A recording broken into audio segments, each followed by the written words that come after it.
Eliud Kipkoech Lagat, polisi mwenye tajriba ya miaka.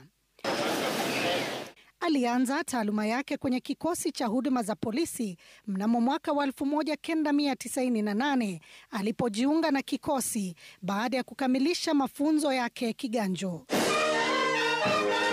Lagat alihudumu polisi kwa nyadhifa kadhaa, akipanda ngazi hadi kufikia naibu inspekta jenerali wa polisi.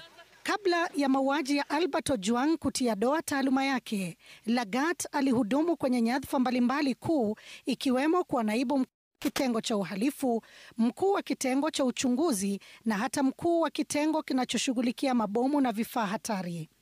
Miaka miwili baada ya kujiunga na kikosi, aliteuliwa kuwa inspekta wa polisi kwenye kitengo cha kuharibu mabomu katika makao makuu ya CID ambayo sasa ndio DCI. Kati ya mwaka wa 2001 na 2005,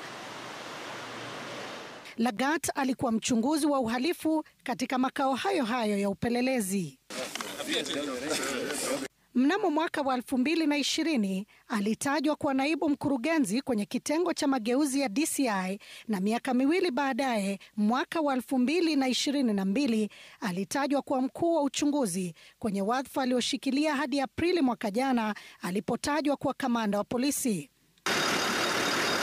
Lagat alipanda zaidi ngazi kwenye idara ya polisi mwaka jana, akitoa nafasi ya Douglas Kanja alipopandishwa cheo kuwa inspekta jenerali wa polisi na yeye kuwa naibu inspekta jenerali kusimamia idara ya polisi.